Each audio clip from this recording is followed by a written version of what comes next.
Well, we got my 1948 Farmall H out today. First time since I put away last winter. Well, I was going to do some carburetor work on this thing, and I went to go hit the key on this fella right here. Well, starter switch on here, there were some sparks that shot out of here. So we got some electrical work we got to do on this fella here. So first thing I did was start checking my battery voltage here. So this is got the 6-volt system here, and this got the positive ground on it. So we're going to see how much battery voltage we got right here. So we got 6.2 volts there, so we got plenty of battery voltage. Now what we got to do, we got to make sure we got voltage going up here to the switch.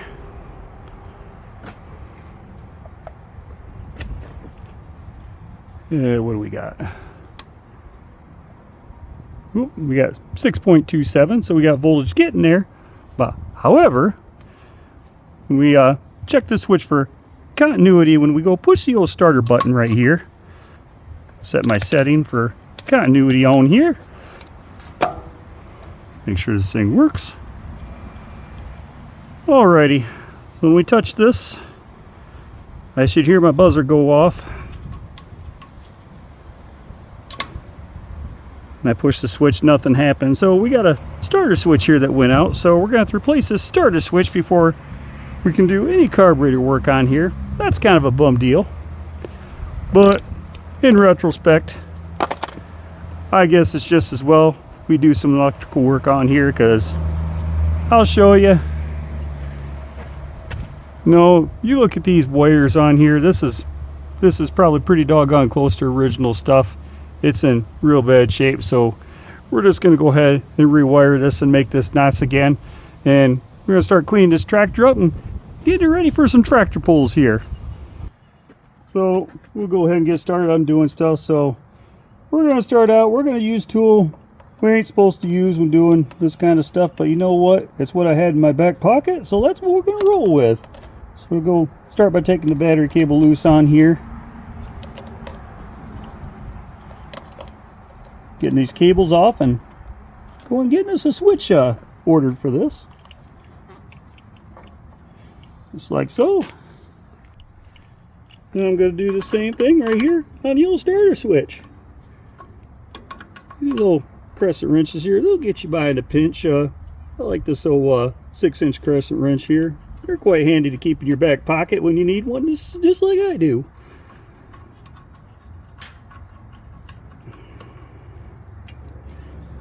Now, I know I could probably convert this guy to a 12-volt system, but then thing is, I'd have to go through and buy the alternator and kit to do this with, which that's going to be $100 to do that. But I got a brand new 6-volt battery down there, so I guess I gotta make the decision, and that's probably gonna be one of these decisions that I make as I go along doing this job. I kind of like the nostalgic of the 6-volt system, but one can agree, the 12-volt is definitely a lot more reliable, and they do start a lot better.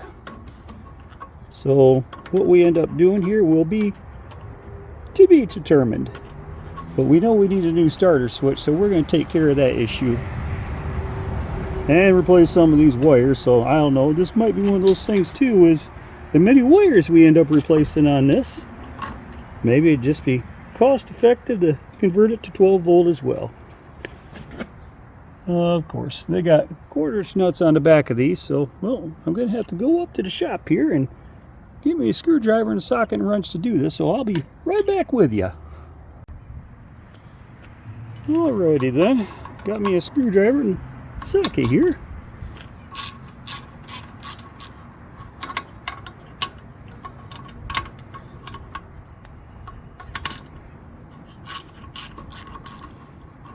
Fairly common problem on these internationals here is the starter switches tend to go out over time, but they're super easy to change, so I'm not going to get too upset about changing it.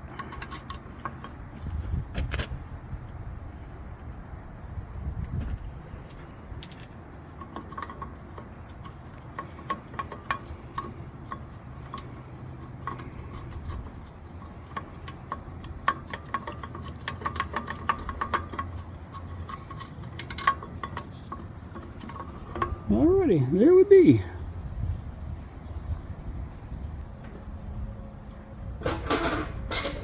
Oh.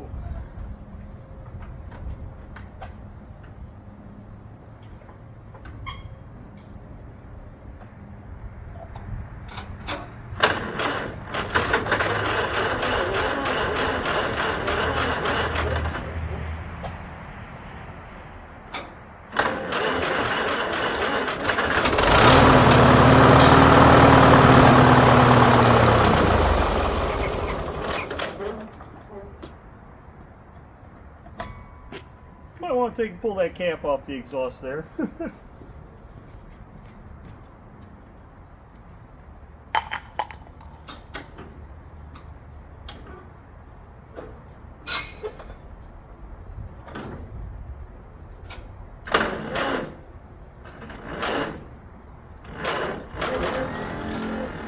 Come on, Bessie.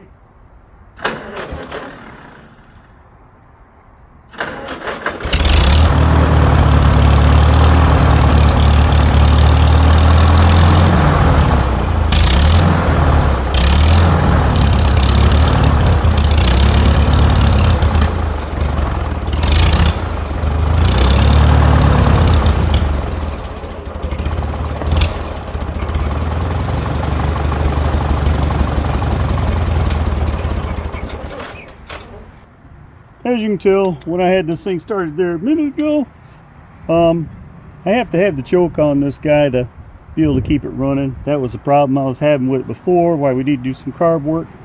So it's probably got some gunk sucked up into the main jet on here, but we're going to go ahead and we're going to start pulling this carburetor off here. That way we can get ourselves, evaluate how bad it actually is, and we can't clean it out and reuse what we got. Well, we're going to have to get a kit for it. So we'll go ahead and pull this choke rod off here. If I can get this guy to tuck up out of the way for me, that would be just fantastic. And of course, it's going to give me an, there we go, we can just do it that way. So, this fuel line off here. Something we're going to do here, we're going to use a tool for taking this line off you're not supposed to do. We're going to use a set of vice grips here to get this flare nut loose. I do not have any line wrenches in my little portable toolbox right now, so I'll make a note next time I'm at the harbor to get some line wrenches for this box. I call this my on-the-go toolbox.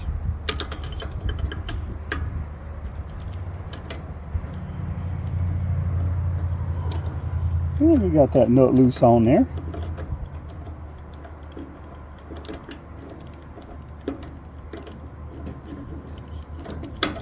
Sometimes a pair of vice grips here will get you through.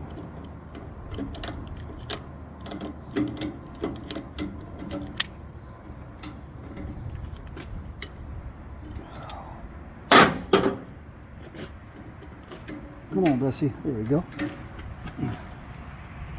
Alright, see, someone down here has replaced this hose here to connect to the snorkel here to the carburetor. So we're going to go ahead and get this loosened up here so we can get this carburetor slide on down there.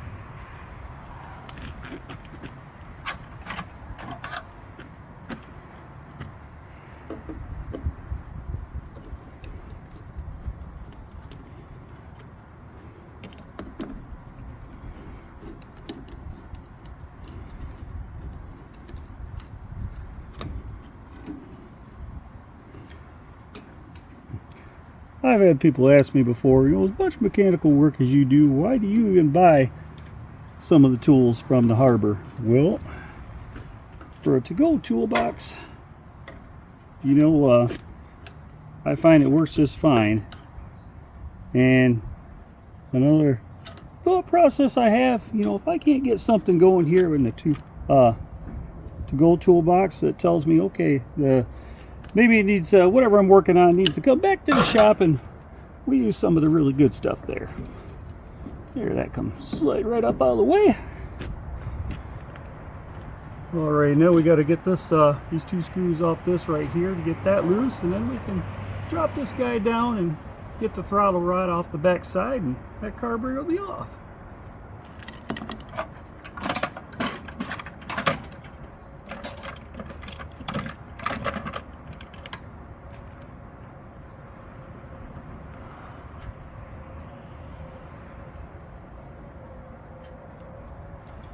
I usually use a stubby screwdriver to take these off right here, these back ones.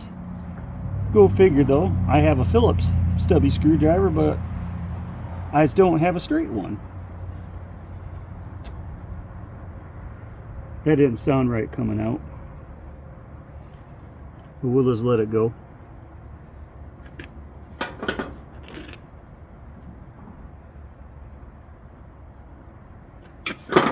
And now we need us a 1/2-inch wrench to get in there to get that part loose.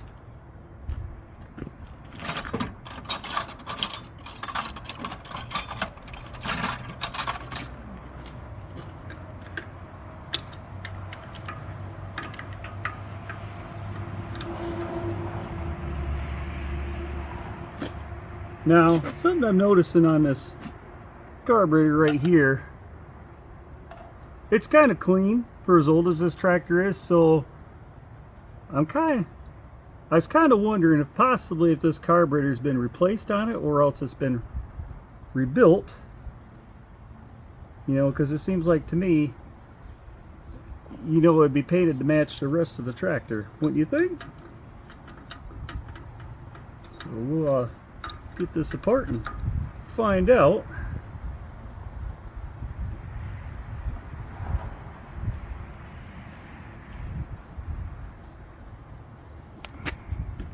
I want to see what the jet size is, and we get in here, it might be a possibility too, we might open the jets up a little bit on this since we're going to be doing some pulling with it.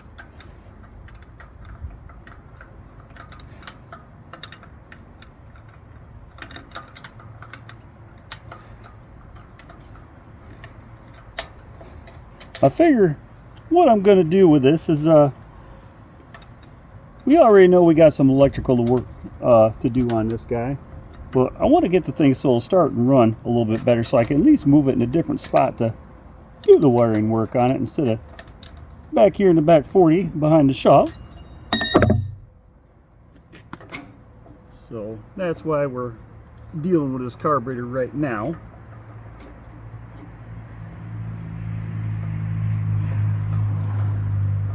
But again, depending on, it seems to take forever to get anything anymore. I might just end up doing electrical work right back here. We can do it if we have to.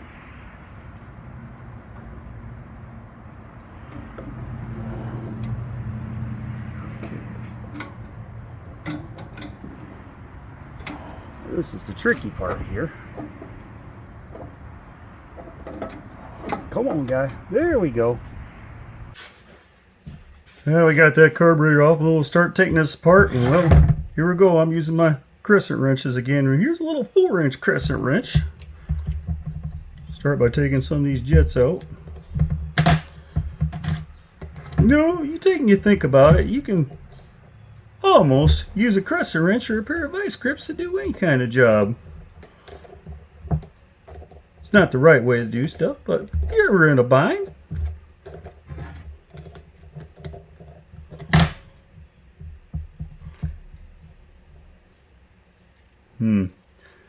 well, the needle, it doesn't look awful. Definitely could be better, but we'll keep on proceeding, tearing this apart, and just never know what we're going to find in this stuff. I like to start out by getting these jets taken out before I disassemble a carburetor.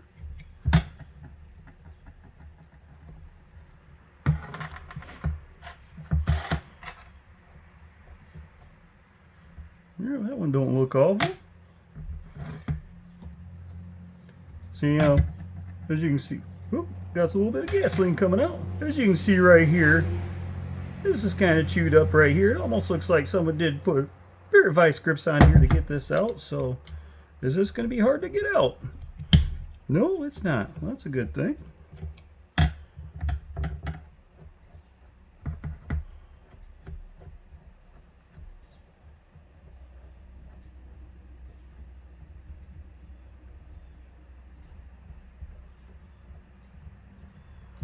Come on now.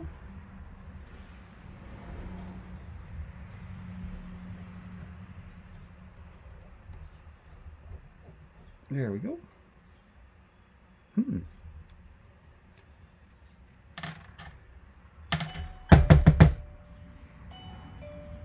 Come on there.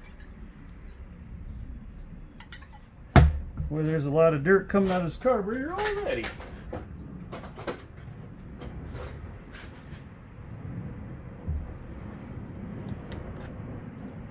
Well,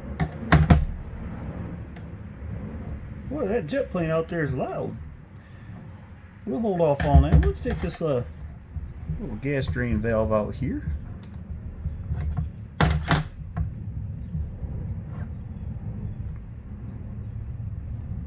That's kind of a neat little handy dandy tool to put in there.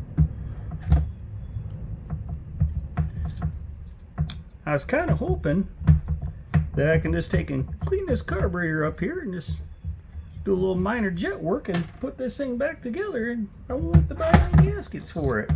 Wow, that's really pouring out of there. But the way things go sometimes, I just don't think we're going to get that lucky.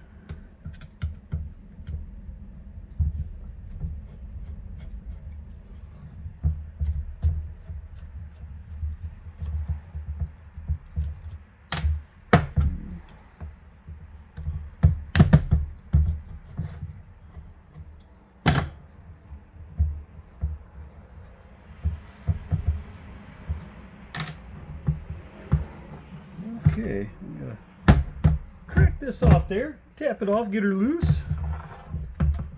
There we go, she snapped loose there. Oh, whoa.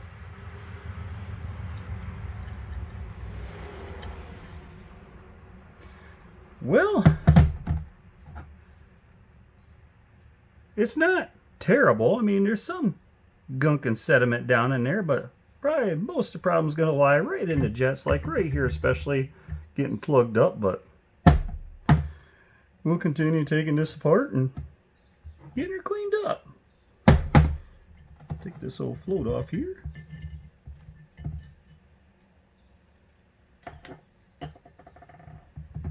I'm thinking, it might be a possibility. We might be able to get by with using this gasket here again.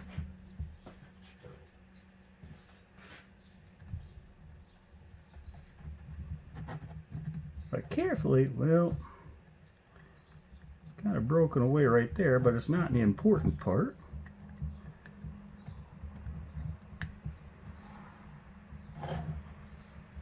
We'll do some more cleaning and evaluation on this, and the right thing to do would be just getting a kit to put in here.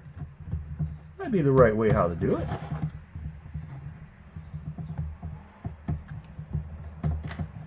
Come on now. There we go. Yeah, there she come loose. Yeah, you know what? This we're just gonna get a new kit for this. This gasket is this old, and so we're gonna do it the way you're supposed to do it.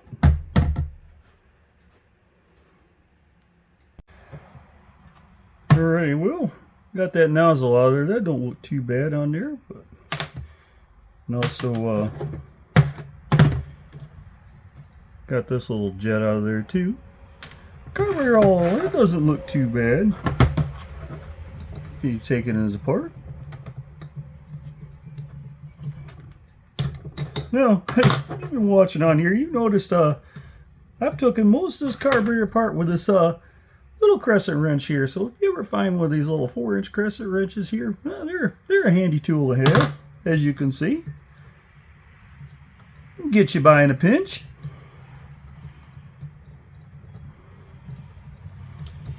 So what we're going to do here is, as soon as I finish this, I'm going to get onto the big screen and see if I can find myself a carburetor kit for this and get some new gaskets. And I'm pretty sure a lot of this stuff is going to get replaced in there. It'll come with a kit. So oh wow. Look at all that gook and crap that's in there. Well, you got that packing that goes in there, but you know, still, it's just really broken down. Which this is another reason too, with that jet that's packing in there, why I'm just going to get a kit, because as much as this is broken down in there, that can break loose and get in the fuel, and that's probably more than likely what's plugging our jets up in this and causing it to run poorly. And this stuff is just coming apart, breaking down.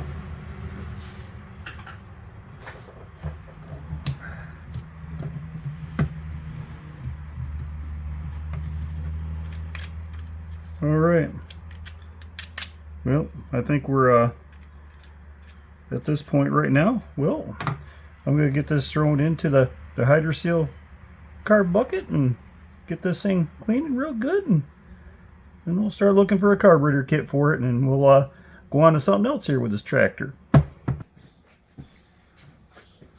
Alright, just got off the main screen there and got my tractor parts ordered. If you're curious, I buy probably 90% of my big tractor parts from Steiner Tractor. I'm going to show you a neat trick right here. We just got basically the carburetor kit with the gaskets for this carburetor. We're going to end up using a lot of these parts and clean up. I'll show you a neat little trick here. See how dirty this nozzle is, for example, and these needles here. What we're going to do is I got this stuff right here. You'll be able to see this test that I do. This is a K100.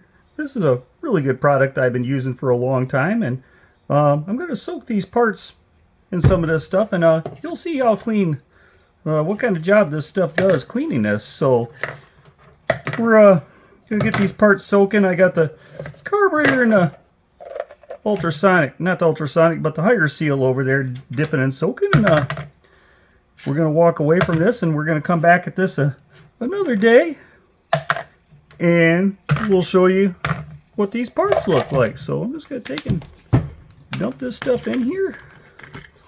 I just buy a lot of this stuff right here, and you'll see how clean this stuff comes out. So, see what it looks like, and so we'll be right back with you, and we get some parts in and go on to a few more steps with this tractor.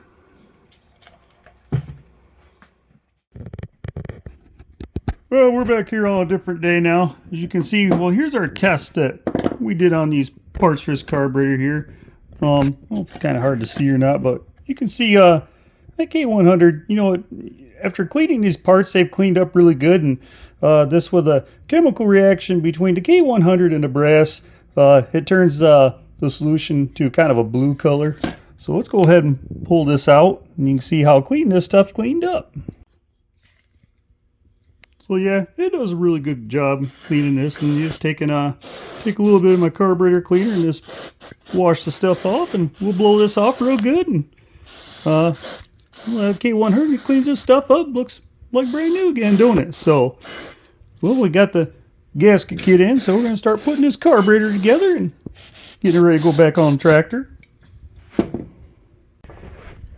Well, I got these parts here all washed off carburetor cleaner, and got my carburetor kit here. As far as where I got this carburetor kit from, I just picked this up off from the world's second largest river in the world, and we'll go through and begin the process and start getting this carb put together, then on the tractor, and then I got some electrical wire and getting this tractor wired back up and get her up and running again. Now, when I'm putting the carburetor together, I'm pretty particular how I like to do this.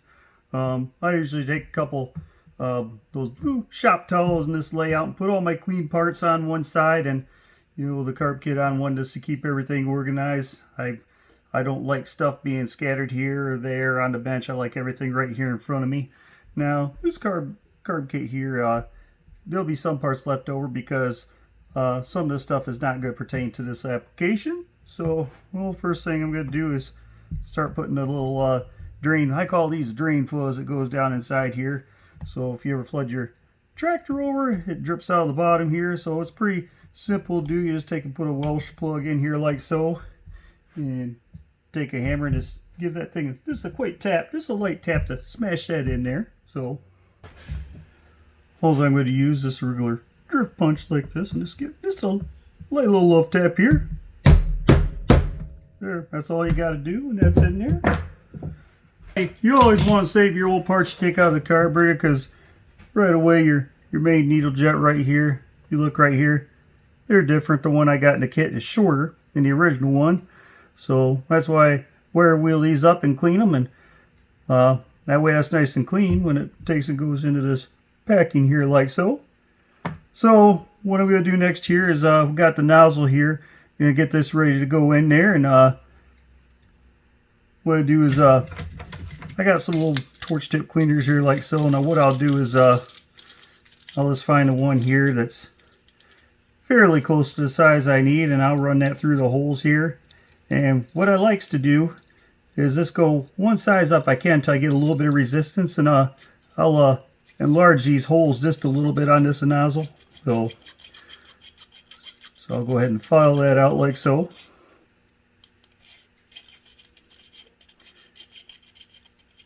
You know, I feel a little resistance as I file it, and once it gets so this file rod goes through there nice and free, I'm at the size I want it to be. Now this just allows a little bit of extra fuel, you know, on the spray. You know, when I set my Super C up for tractor pulling, this is something I did with that as well.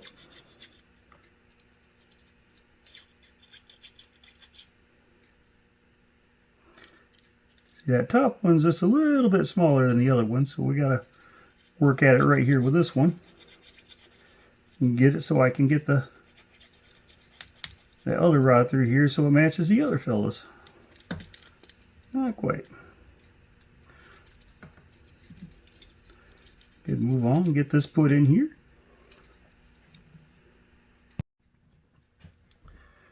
Yeah, it's no important thing you want to do, like all these little hole metering holes in the body, just like this one. I just take in and run my torch tip through here, right here, just make sure there's no dirt or gunk inside there, and just so that blows out nice. And just to check it, I'll take some carburetor cleaner, and you can see it blows out of that hole we just cleaned, so we know that's good and clean.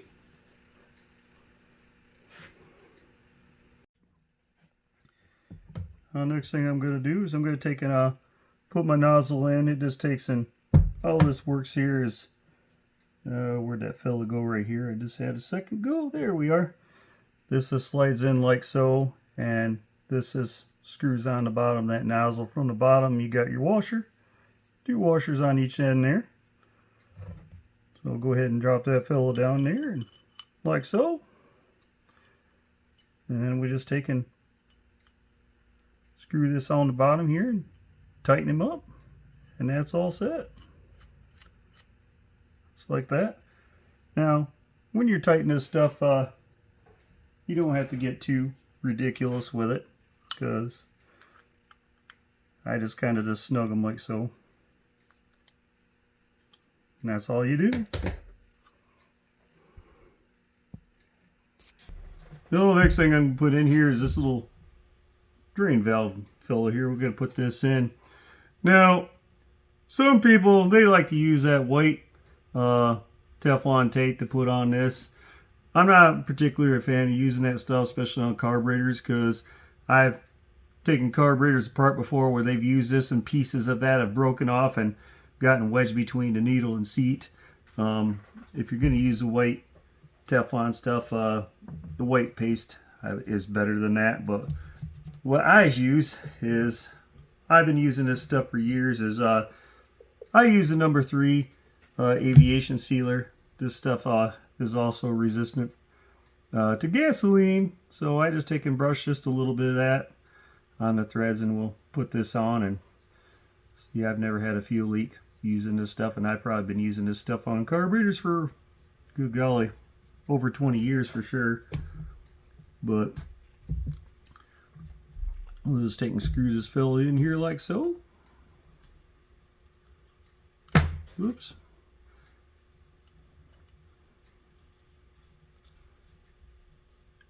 There we are, no worries. Got my little 4-inch crescent wrench. Handy dandy tool for doing carburetors here. Just like that. Work on putting our needle and seat in now. Take a look at these guys here, see if they're the same or not. And they didn't get the main needle right. Well, it appears to me that this one here is a little bit deeper. So I think what I'm going to do again is I'm going to use the one that was in the carburetor. We already cleaned it up and it's good to go. So this is 2 parts out of this kit that have been useless to us. And the gasket goes on here and it's in good shape, so we're still going to reuse that.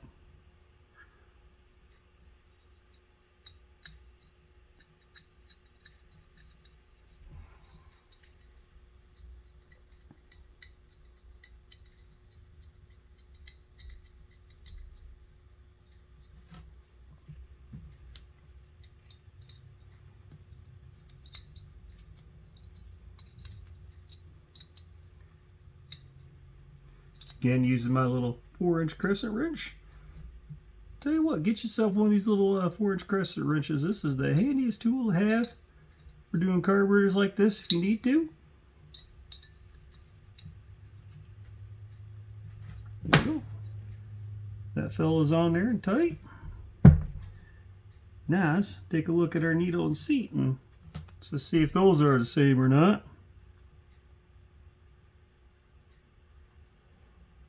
Well,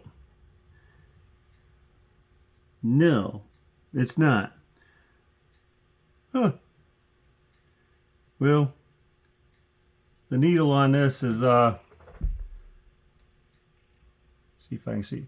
It bumps out a little bit more on the top, so our float height's not going to be correct. So we're going to use the one that was in there, so the needle and seat's out. So, yeah, that's the problem when you, use some of this stuff here from the 2nd largest river in the world. Some stuff they get right and some stuff they don't. I'm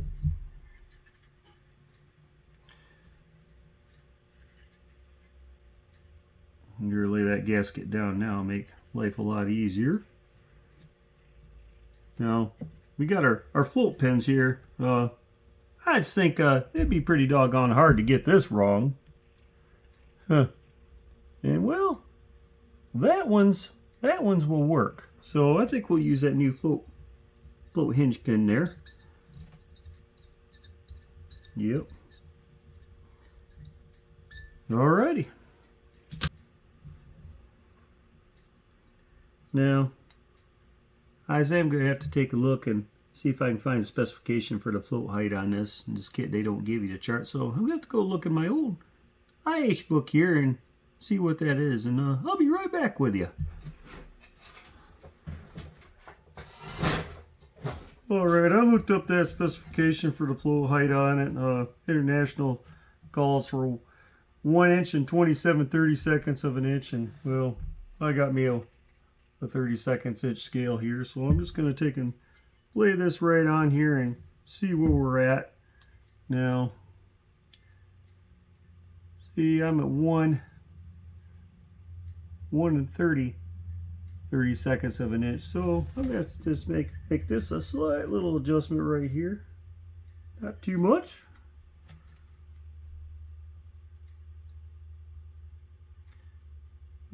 Just a little bit more, and I think we'll be right where we need to be.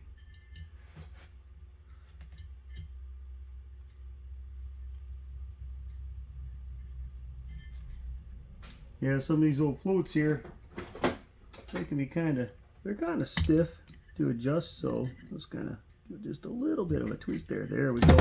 I think that's going to put us right where I need to be. Just that little tweak. Oh, yeah. Perfect. All right, we're right where we need to be right now. Now, next thing we need to do right here is, where'd that power jet go? Got my power jet right here. Now, I'm going to go through and I'm going to enlarge this a little bit. Run my torch tip cleaners through here like so, like I did with the nozzle there. Find the one that fits it. There we are. Let's work this back and forth here till I get it very little resistance, and I'll go to the next size up.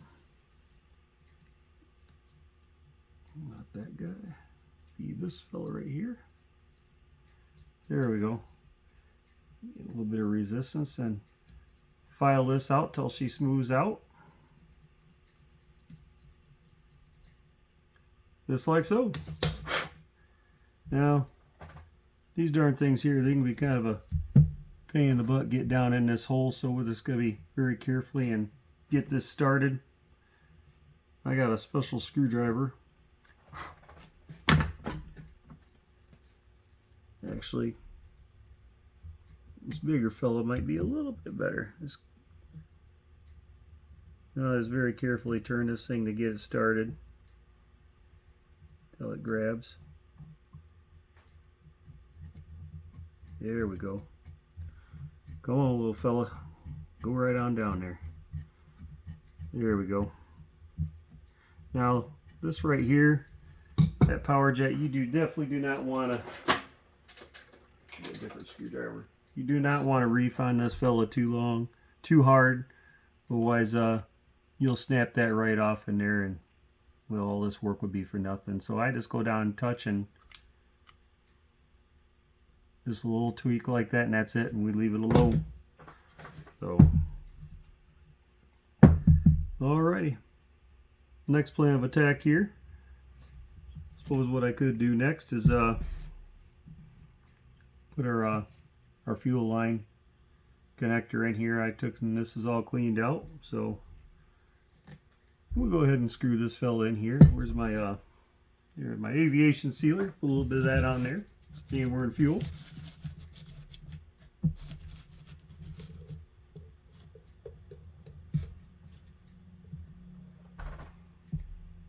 Now again, you don't need a whole lot of this stuff on there because you got your screen right here for the fuel, so you don't want to get so much on there it's going to get in there and plug that up. Otherwise, we'll be doing this again.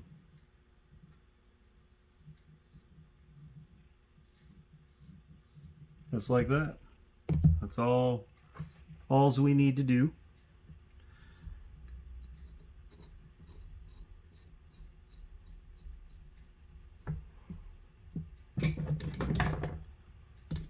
Now my little 4-inch crescent wrench ain't gonna open up to tighten this up, so we're gonna use this one right here to tighten it with.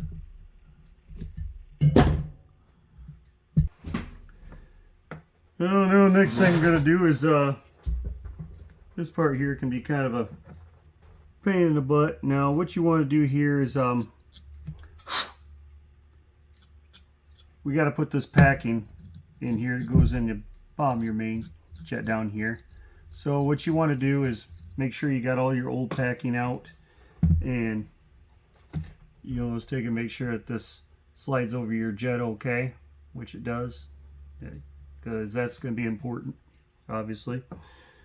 And just make sure your needle goes in, your nut here, not needle, but your nut goes in okay.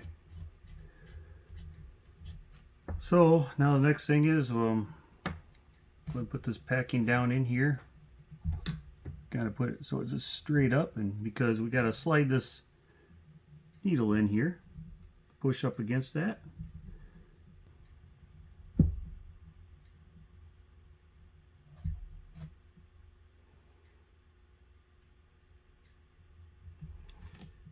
Sometimes I find it works a little bit easier if we do it this way. There we go. We got them both started now. Now we run that nut down.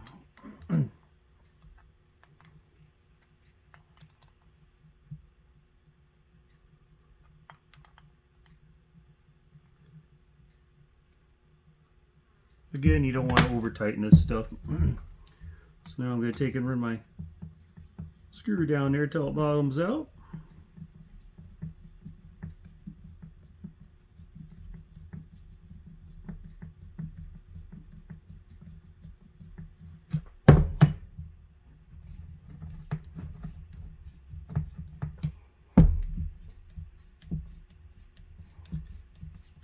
Now we're going in there. This is probably the worst part of doing this carburetor, is this part right here. Right now, bottomed out here. Don't over tighten, otherwise you damage the needle. I'm just going to back it out 2 turns here.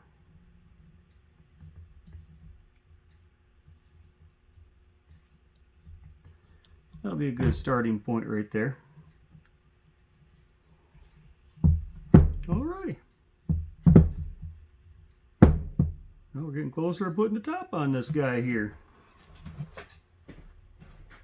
Some of these parts here got left over I'm not using because I'm not changing the throttle shaft on this. This one felt pretty good, and that's just unnecessary work we don't need to do if we don't have to. So at this point right now, we're ready to put the 2 halves together here. So what I want to do here is I can see this could be a potential that could slip off. So I'm just going to get me a little bit of pliers here, just squeeze these tangs just together a little bit. This for an insurance policy.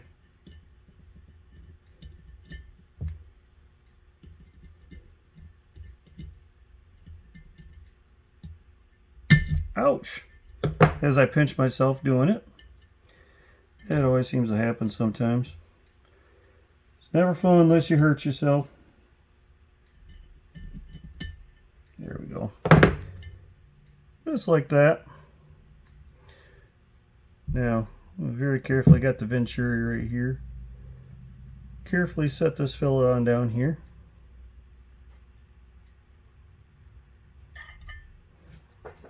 Don't want to screw my float height up after I got that perfect the way I want it. There we go. Nice as can be. Now, on these international carburetors here, you got 1 screw that goes down straight up here.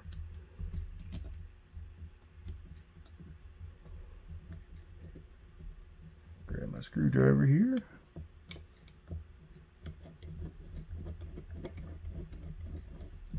Snug that one a little bit so I can flip it over and it don't fall out on me here. Now we got these guys here that go through the top.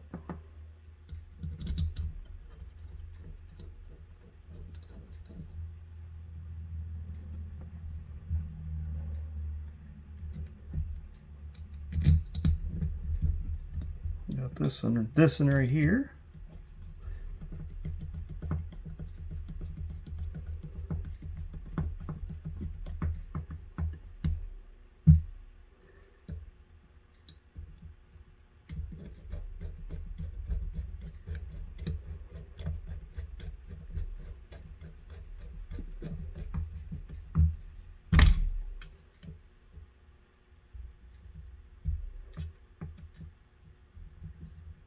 Alrighty.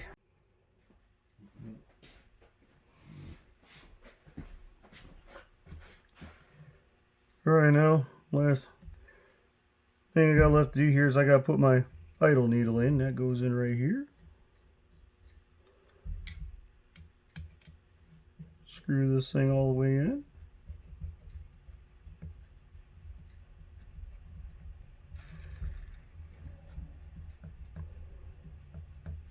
So it bottoms out. And I'm going to go out 1 turn. Start right there. And I got this little block off here that goes in there.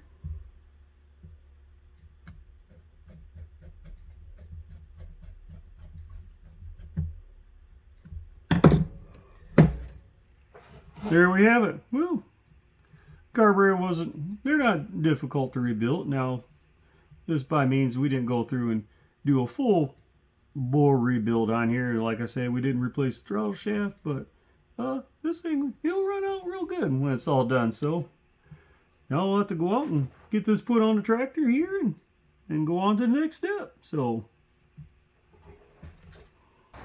well, it's been a couple days since I've been able to get back on this Farmall H here. We got the carburetor we rebuilt. Now we're going to get this put back on. So with your governor assembly, the way it works in these tractors, it's very important you get that. There's a square keyway that comes out through the governor shaft that goes into the throttle linkage here on the carburetor. Very important you get that right.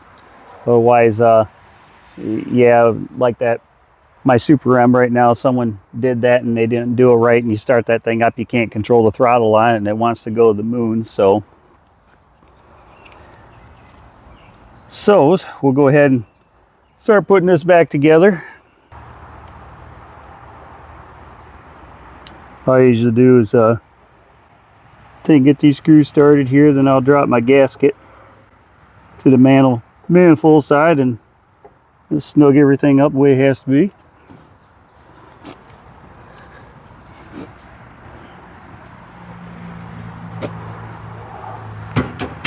There we are, Mr. Gasket there.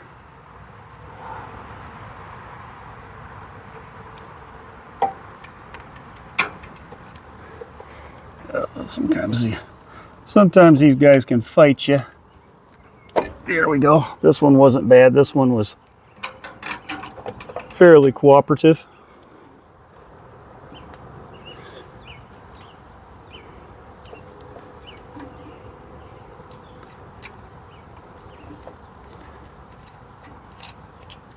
So anyway,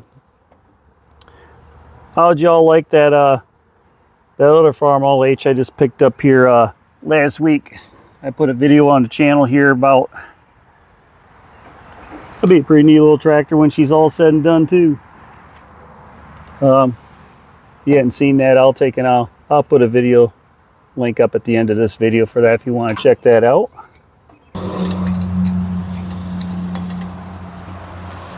So the goal is here, we got the Flywheelers show over here in South Haven, Michigan that we go to at the end of the year in September. We took the Super C over there that we restored, and well, the plan is get this one up and tuned in and running. We're going to take this one over there too. And we may even have another tractor that's going to go over there too. That one's going to be a mystery tractor though.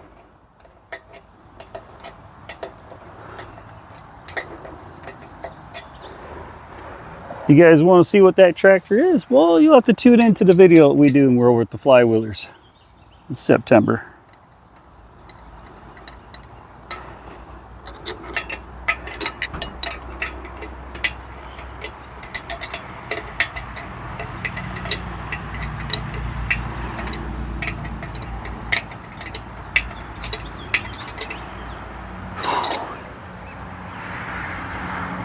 I'll tell you what, this week up here in Michigan, it's supposed to be 90 degrees all week long. And I tell you what, this humidity is definitely makes the sweat drip right down your back. I'm here to tell you.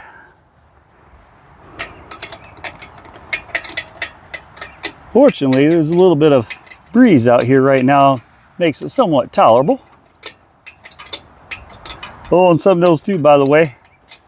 This muffler's kind of crappy on this tractor, so I think what I'm going to do for now, I think I'm going to borrow the muffler off the W4 and we're going to clean that up and put on this one for now.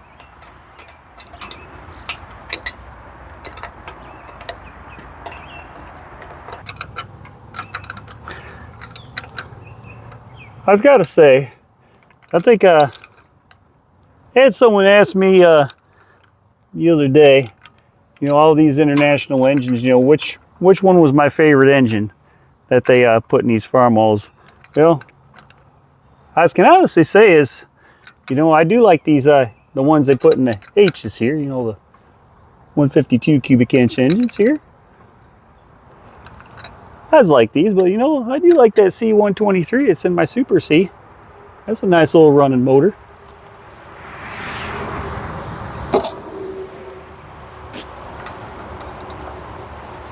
Screwdriver. Tighten up this governor tube right here.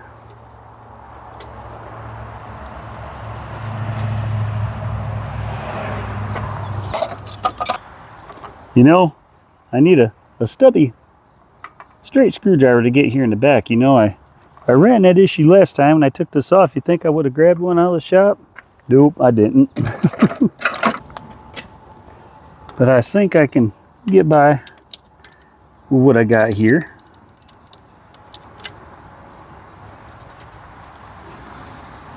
There we go. Ended up using my old RC. This is kind of a neat little screwdriver here. Well, it even has lights in the end of it, but yeah, my batteries are dead in here. So, alrighty. Now, I got to hook up my fuel line here. Well, I'm going to have to go up to the shop here and get me some of my aviation sealer to put on my fuel. You know, I've mentioned before in other videos, I like using that stuff on my fuel line threads. All right, I'm back. You all miss me? You know, I probably will replace this fuel line down the road, but this will be just fine for now.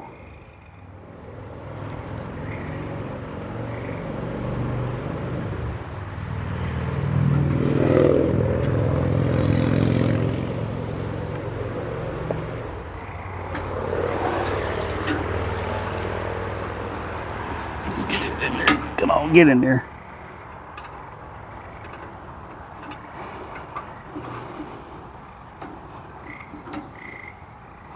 Get him started. There we go. All right. All right. Now I'm going to use a tool I ain't supposed to use. I'm doing this since the threads are already jimmied up on it anyway. I'm going to use a pair of channel locks to tighten this fuel line up. Again, this is not the right tool for the job.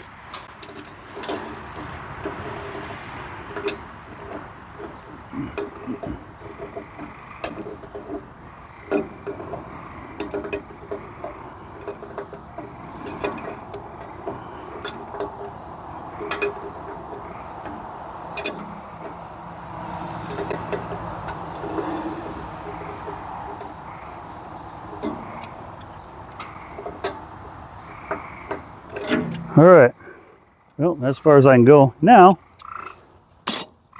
I'm going to use another tool you ain't supposed to use when doing this. Is I'm going to use me a pair of vice grips to get it snugged up.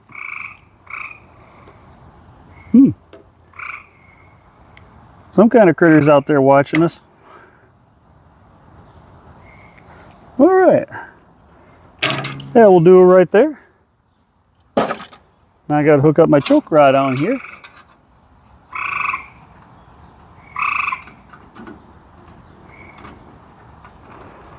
You know something, dadgummit, wouldn't you know it?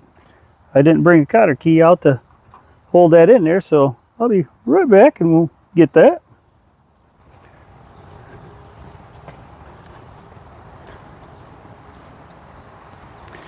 There we go, I'm back now.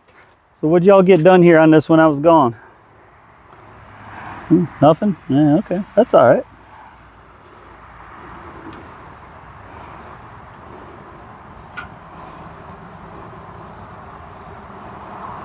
Alrighty.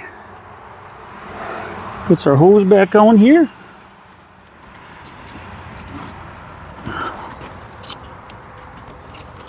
There we go. For grinding the night that's on there. There we go.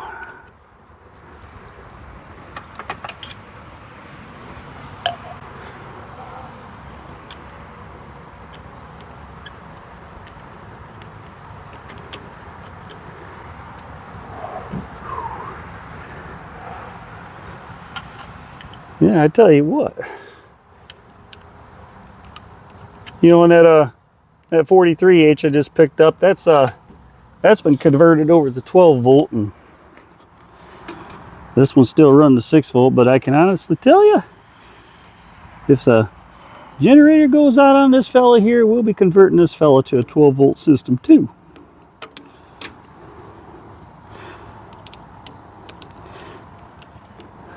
Honestly, gotta tell you, I love that nostalgic sound of the 6 volt system on these tractors. That's how they sound when you spin them over. You know, I get it. The 12 volt is a lot more reliable, and it does spin them over faster, and they do start better. But the way I set my tractors up here with the 6 volts, I can get them to start pretty good. You know, run the heavy battery cables on it, and we'll make some minor ignition adjustments, and they work just fine. Alrighty. Well, carburetor's on now, so what do you suppose we ought to do next? I'm kind of thinking right now it might be a good idea, since we just cleaned the carburetor, if we take the fuel canister off here, the sediment bowl, clean that all out, make sure there's no gunk in there. And of course, if I break the seal on that, more than likely a little rubber gasket up there is probably going to leak when we put it back together. Well, let's find out and see what happens.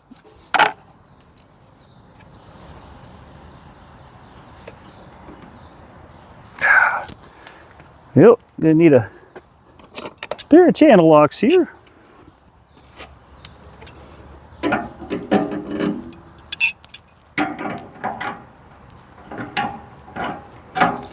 I see someone here at some point has changed this, so this does not have the original sediment bowl on here. So yeah, here comes the fuel dripping down.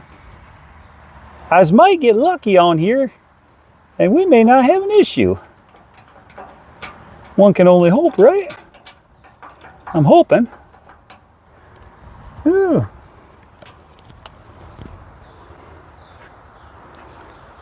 Got my gas can over here. Quick dump this in.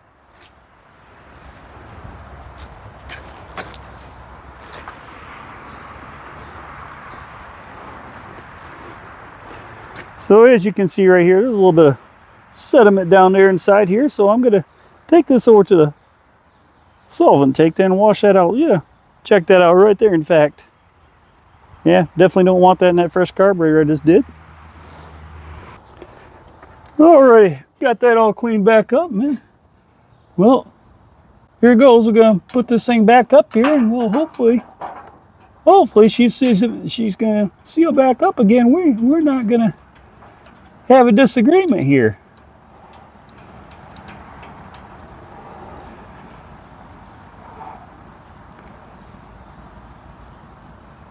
All right, that looks good.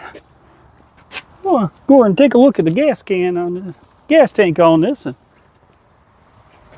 see how much fuel we got in this guy. Got gas down in there. Well, see what it looks like. I turn the fuel on here, how it runs down there.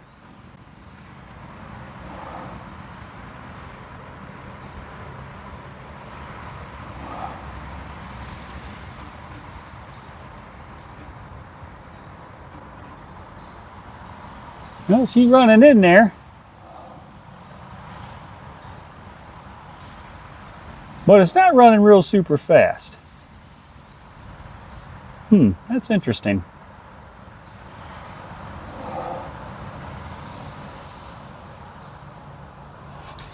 Almost like it's out of gas, possibly. Saw some in the tank down there.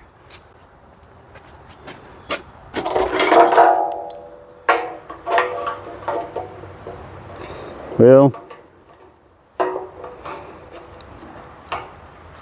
actually, no. Not much in there. And I tell you, you know what? The tank on this thing looks kind of dirty down there. So I think what I'm going to do is I'm going to get this tank out of here, this fuel out of this tank, and we're going to wash some fresh gas down through here. So I'm going to do this off camera because this is going to take a little bit to do this. And I don't want to bore you all with this. So we've cleaned gas tanks out before, and we know it's not a fun job. So I did take the liberty, and I did take the hood off of this while I'm working on the gas tank. And yeah, this gas tank is not great. It's got a lot of crap inside it that we got to get flushed out. It's like it's got clumps of sand inside of it. We're working on that. So what I'm doing is I'm just flushing this tank out with water right now, trying to get the big stuff out. Then we're going to let it dry and just blow it out good, and probably get some white distilled vinegar and swish around in there and just get it good for now.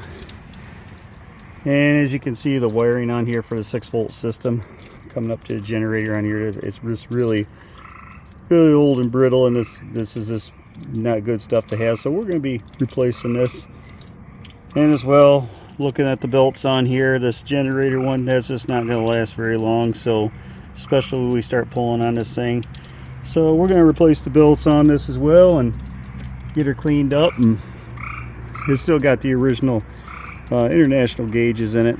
I'm not even 100% sure if they work or not. Coming over here looking at the oil gauge, I'm guessing that this oil pressure gauge right here is not working because it's saying it's got oil pressure on it right now and it's not even running. So this little project's definitely starting to go sideways a little bit, I'd say. Well, we're gonna have a little bit of a setback on this, getting this running.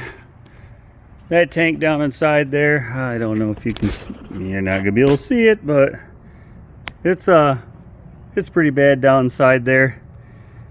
We have to take this tank off this tractor. Yeah, this is what I'm talking about. This is what's washing out of that tank there. See, it's just coming out of that tank. It's like it's sand or something. It's like, let me try blasting this a little more, see if we can get some more of that to pop out of there.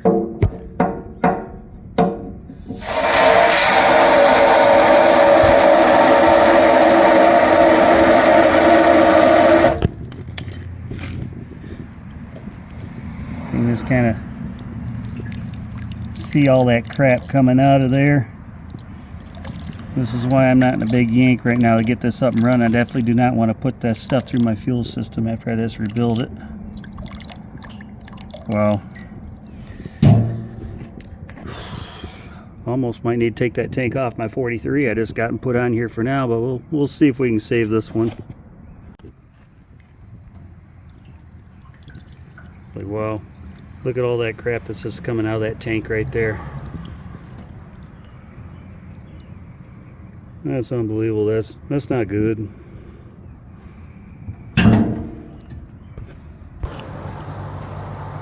Well, I thought about it last night how I'm going to tackle this situation with the rust in the gas tank. I thought about setting it up, but I did some reading online. They talk about using some muratic acid. Now, I've usually used the white vinegar, but I figure I'm going to give this muratic acid a shot and see how this does. So they say, I've read different comments online. They say 1 cup of muratic acid per gallon tank. Well, this is a 17-gallon tank, so there's 8 ounces in 1 cup. So you figure in a gallon, I believe gallon's 128 ounces. Well, you gotta love how things have changed through the years. 1 gallon, they give you liters. But yeah, I believe 128 ounces as well, 1 gallon. I'm not sure what's the right approach is to do this, so you know, we're just gonna fly with it and we're just gonna dump that whole gallon in here. And I do have the baking soda to neutralize the acid, and we're all done, so let's just give it a shot here, see how it goes. Now I'm gonna be flipping this thing upside down and, you know, doing the whole shuffle through the day here, getting this clean. So, but since we're dealing with acid, I'm going to do the smart thing to do here and get some gloves on here. Now, I do realize these latex gloves are not going to be a match for muriatic acid, but I figure if it come down to it, I could get these gloves peeled off pretty quick if I had to. This is actually going to be a good test. See how this works. So, well, here goes nothing. I got the bottom hole plugged off. So we'll just start pouring this in here.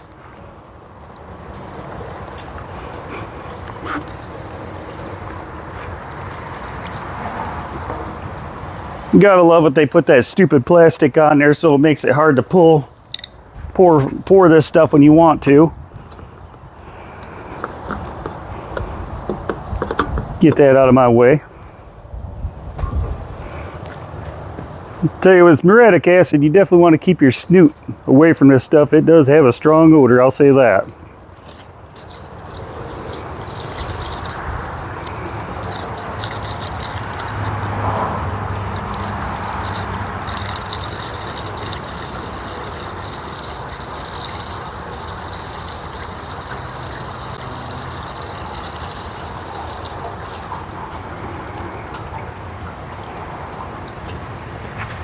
Well, there we go. We put that whole content in there.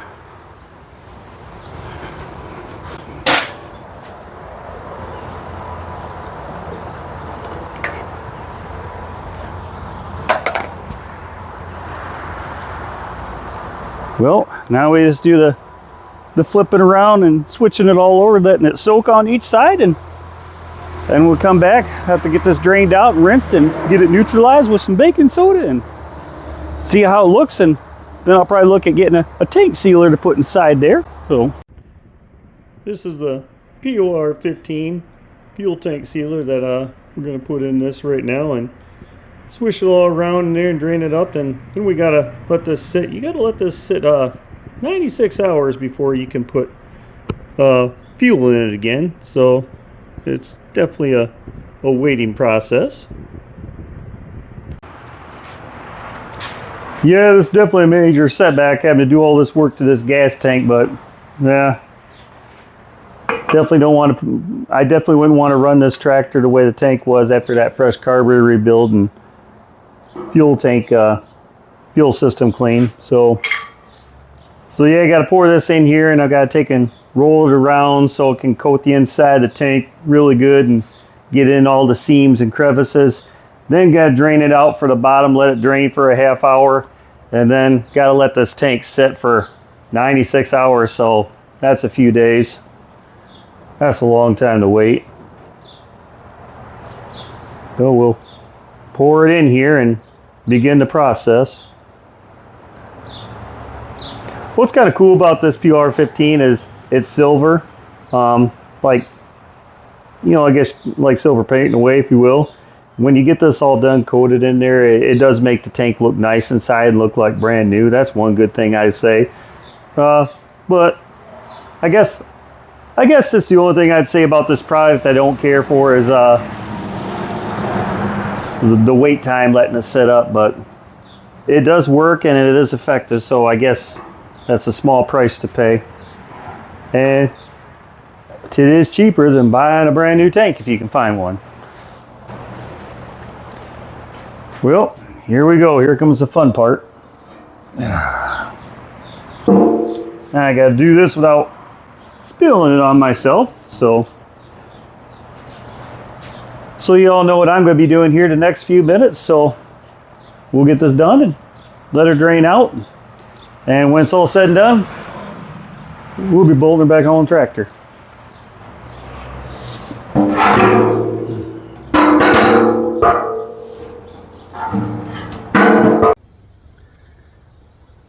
So we got that gas tank all straightened out, and hope y'all don't mind, but I took the liberty and I went and I put this gas tank in here.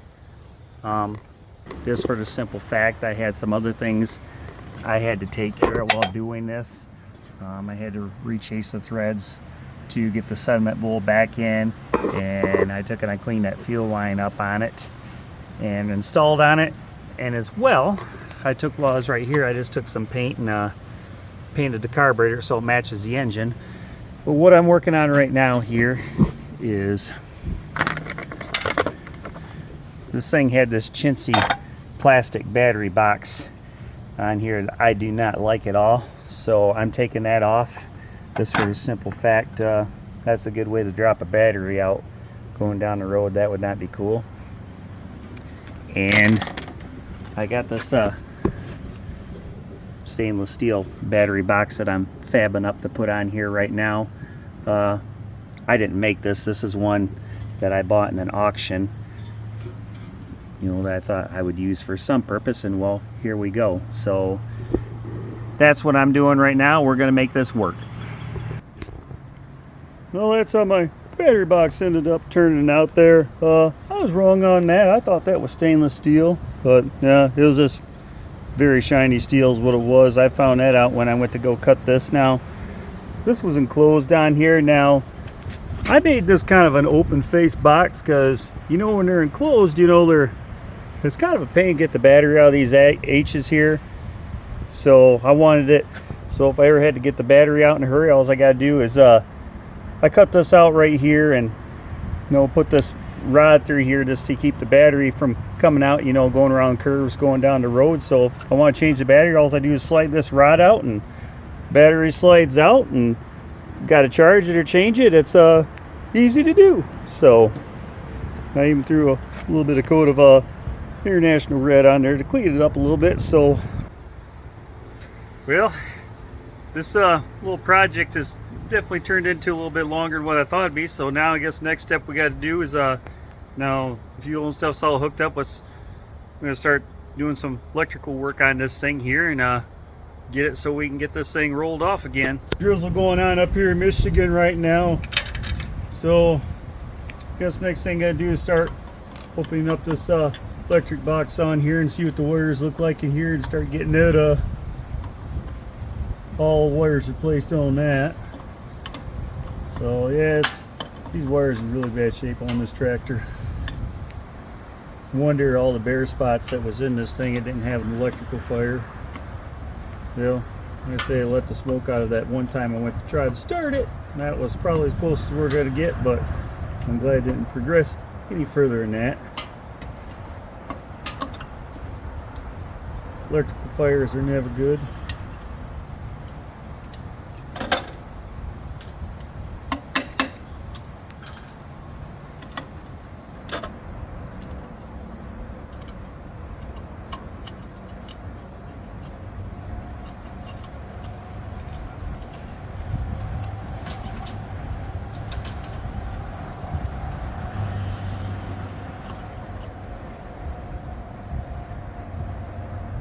Well, got that opened up there. I tell you what, you don't get no more original than that. Yeah, that's original IH braided electrical wires right there. She ain't too bad. But we're still gonna go through and we're gonna rewire all this. So I'll get started and start running some wires back, and I'm gonna start right up here at the generator and just work my way on back, since this is the worst part of it up here. So we'll start getting this taken care of. Yeah, as you can see, it's just a matter, I'm just pulling each wire through one by one, doing it one wire at a time here. That's the easiest way to do it on this. Right now I'm doing the field wire going down to the generator, replacing this. I'm putting all 10 gauge wire in for the charging system here.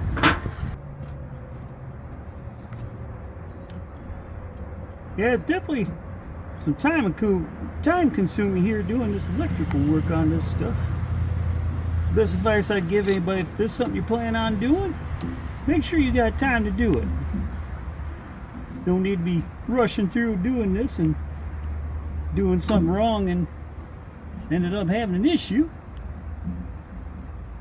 Now, what I'm really hoping is, see, this is that headlight selector switch.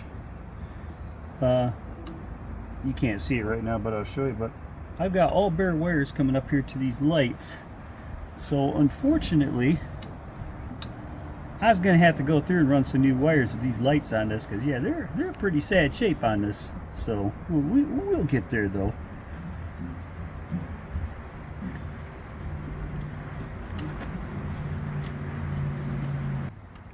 Yeah, we're closing in on this wiring. Now, I gotta show you something here. Now I gotta replace the, as I was mentioning, and the wires for the lights are kind of crappy.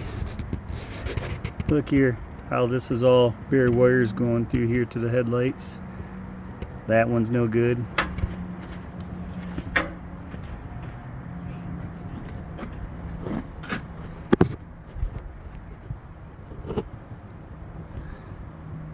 That one's no good there either. It's all bare inside there, well, almost. But so you can probably imagine, I'm really quite enthused.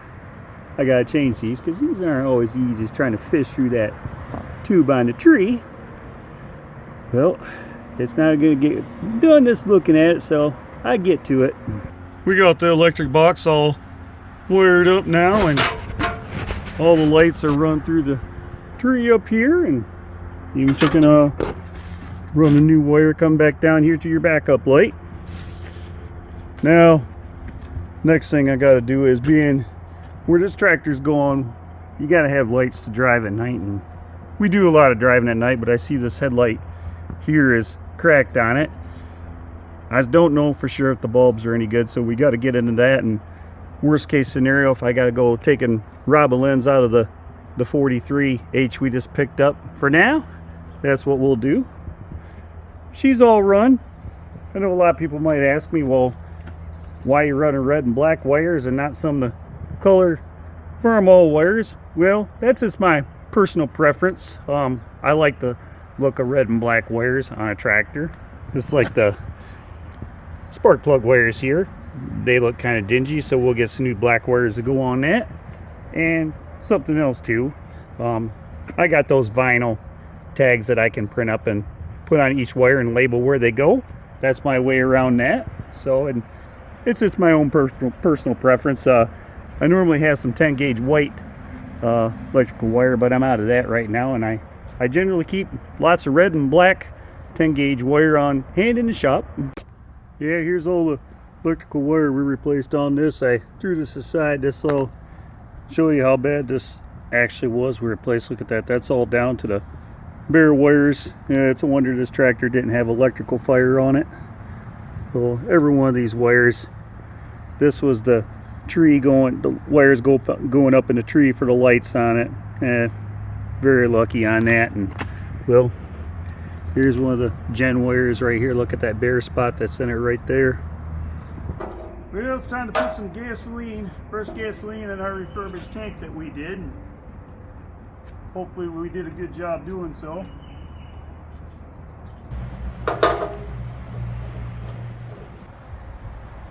Well, I don't see any leaks coming from the bottom of the tank, so far so good. Let's turn the fuel on to the carburetor and see what that does.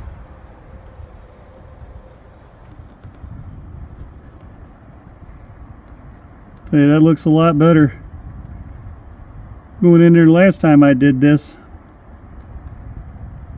This is all clean gasoline, so that's a good sign right there. We like that. Well, I've got to say, we've been working on this tractor here now for a few weeks now. Started out as just going to be a simple carburetor rebuild job, then it turned into the fiasco with the gas tank on it. So we got the gas tank fixed on it. We went through and we cleaned and rebuilt the carburetor on it, did a little bit of jet work on it. Got it all rewired, did all the electrical work on it. Got the lights here all up on it, whether they're working or not, I don't know yet. So the only thing left to do now is fire this thing up and see if I did a good job rebuilding the carburetor and doing all the electrical work on it. So let's see if we can make some noise with this thing. Oh, one more thing that I did on this is I got a muffler for this guy now. See, I took this muffler off my Super M, being I'm gonna put a straight pipe on that tractor anyway. So let's start this thing up.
Not too bad sitting there now, does she?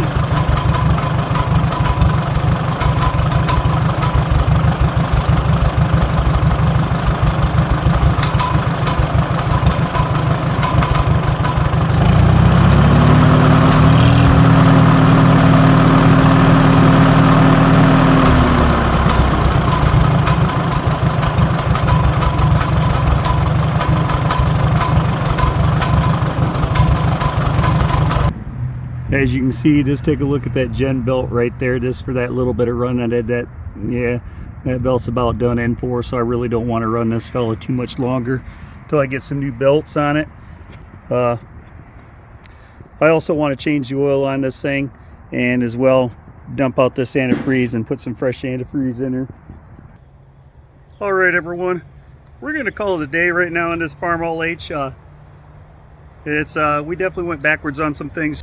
Sometimes you got to go backwards on stuff to go forward. But next video we'll come back. We're going to replace those belts on it, replace the temperature and the water gauge on it. I got to do some checking in the voltage regulator on it. I do not believe that's working correctly. Yeah, as you can see, my look of enthusiasm on doing that. Thanks for stopping by and checking out this video here on this Farmall H. We got some more cool videos like this coming in the future on the channel, I promise you that. Please feel free to leave a like or a comment down below, and if you're not already done so, if I could convince you to subscribe, that'd be great. And those of you that are new here, just stopping by for the first time, I have some playlists of some different videos that we done. If you feel free like checking that out, there might be something in there to your liking. And I appreciate every one of you out there very much that have been following the channel. And until next time, we'll see you in our next video. Take care, everyone.